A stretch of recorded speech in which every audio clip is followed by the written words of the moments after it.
In a decision that will echo for decades, the United States Supreme Court has delivered a verdict that will be studied in law schools and boardrooms around the world for generations to come. The court has struck down the Trump administration's sweeping tariffs, a move that many believed would define the era of America First economic policy.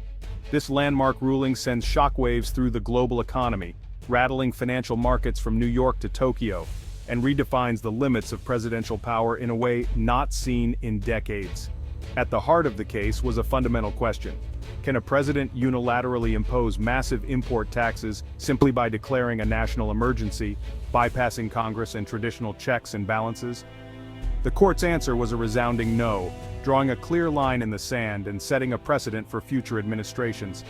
This decision dismantles a key pillar of the America First economic strategy, forcing a dramatic and immediate reset in U.S. trade policy and signaling a shift in how America engages with the world. The implications are immediate and far-reaching, affecting prices on everyday goods, the stability of jobs in manufacturing and agriculture, and the strength of international alliances that have been tested by years of trade disputes. For years, tariffs sparked fierce debate across the country. Some saw them as a shield protecting American industries, while others warned of rising costs, lost jobs, and the risk of global retaliation. Now, with the court's judgment, the nation faces a new and uncertain economic landscape, standing at a pivotal crossroads in American history. The ruling is a powerful check on executive authority, reaffirming Congress's constitutional role in taxation and trade, and reminding the nation that no single branch holds all the power. As leaders worldwide react and recalibrate their strategies, the U.S. must now navigate a complex reset in its economic relationships, rebuilding trust and forging new agreements. The next chapter in American trade is just beginning, with new rules, new negotiations, and new opportunities on the horizon. The world is watching closely as the rules are rewritten, and the future of global commerce hangs in the balance. The Constitution gives Congress, not the President, the power to set tariffs. For most of U.S. history, presidents needed Congress to change trade policy, ensuring debate and consensus. Over time, Congress delegated some authority, passing laws like the Trade Act of 1974 and IEEPA, granting the president flexibility in emergencies. The Trump administration claimed these laws justified broad tariffs, citing national emergencies. Challengers argued this was an overreach, never intended to let the president impose sweeping taxes without Congress. The Supreme Court was forced to decide, where does presidential flexibility end and congressional authority begin? In a 6-3 decision, the Supreme Court ruled the Trump administration exceeded its authority. Chief Justice Roberts wrote that while the president has power in foreign policy, only Congress can impose broad-based taxes. The court found IEPA does not authorize sweeping tariffs, ordering them to be unwound. The majority emphasized Congress cannot delegate its core legislative powers, especially the power to tax. The absence of the word tariff in IEPA was decisive.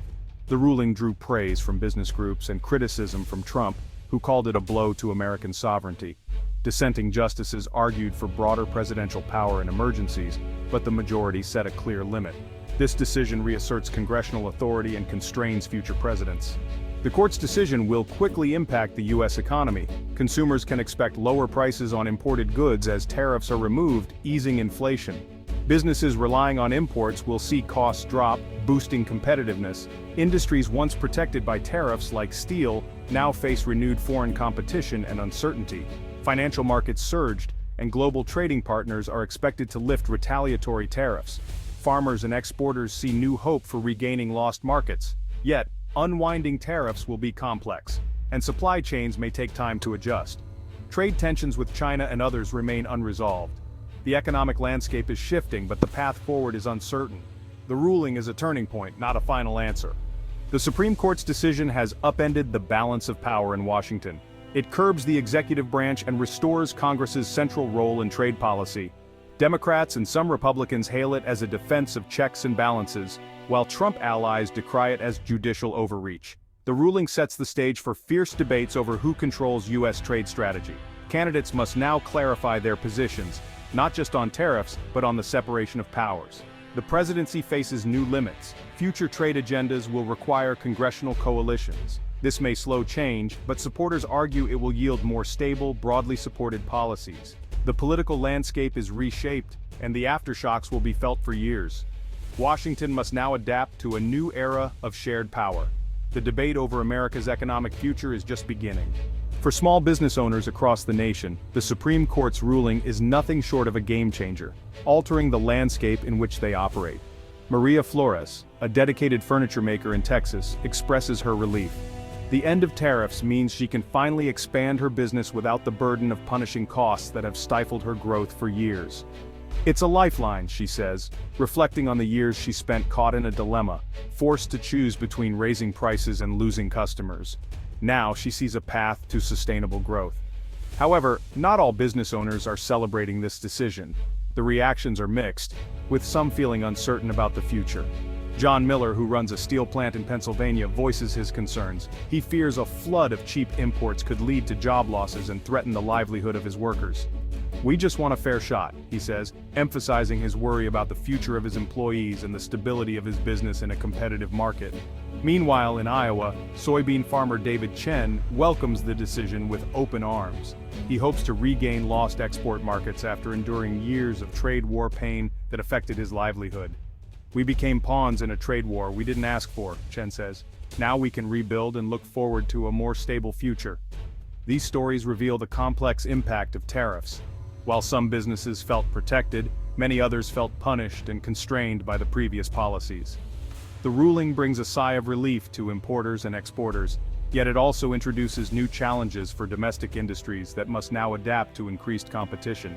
In a global economy, a single policy shift can create both winners and losers, reshaping the dynamics of international trade. The path forward is rarely simple for those on the ground as they navigate the complexities of a changing economic environment. The decision acts as a reset, not a resolution, prompting businesses to rethink their strategies and adapt to new realities. American businesses must now adapt to a new reality, finding innovative ways to thrive in an ever-evolving market landscape. According to Dr. Evelyn Reed of the Brookings Institution, the Supreme Court's decision marks a seismic shift in the landscape of U.S. trade policy. However, it is important to note that this decision is not a comprehensive solution to the myriad of trade challenges that America faces today. The ruling provides clarity on the process by returning tariff power to Congress, but it does not address the underlying policy issues that have long plagued U.S. trade. Critical issues, such as China's trade practices and the ongoing decline of U.S. manufacturing, remain unresolved. These challenges continue to impact the economy and require urgent attention. Congress is now tasked with the formidable challenge of crafting a long-term bipartisan trade strategy that can effectively address these complex issues. The global economy has undergone significant changes, necessitating the rebuilding of supply chains and international alliances to adapt to new realities. Dr. Reed cautions against expecting an immediate return to the pre-tariff era, emphasizing that the path forward will be gradual and require careful planning. The debate over trade policy remains highly polarized, with strong opinions on both sides advocating for either free trade or protectionism. For a trade policy to be successful, it must strike a balance, combining new trade agreements with robust support systems for workers and communities affected by these changes. While the ruling may ignite new congressional activism, genuine progress will require a commitment to bipartisanship and collaboration across the political spectrum. The road ahead is indeed long and demands a strategic vision that can guide the nation through these complex challenges. Ultimately, America's trade future hinges on constructive dialogue, visionary leadership, and a willingness to work together for the common good. The Supreme Court's decision reverberated instantly through global capitals and markets. U.S. trading partners welcomed the ruling as a step toward predictability and trust. The EU and Asian allies signaled readiness to resolve disputes and lift retaliatory tariffs. China's response was cautious, urging the U.S. to correct protectionist practices but remaining wary of deeper tensions. Canada and Mexico celebrated, expecting a boost in cross-border trade and investment. The global reaction underscores how interconnected economies have become. The tariffs disrupted supply chains and sparked global retaliation. The ruling is seen as a retreat from protectionism and a move toward cooperation. The world is watching to see if the U.S. will deliver on this promise of stability. The Supreme Court's decision is a landmark moment for American democracy and commerce. By striking down unilateral tariffs, the court restores Congress's authority over trade and taxation. The ruling closes a tumultuous chapter and opens a new one filled with both challenges and opportunities. Consumers and exporters will benefit from lower prices and renewed market access. Domestic industries face uncertainty as protections fade. The responsibility for trade policy now returns to Congress, demanding bipartisan cooperation and strategic vision. The debates ahead will shape America's economic future for generations. Citizens must stay engaged and hold leaders accountable. The gavel has fallen. A new chapter begins. It's up to all of us to help write it.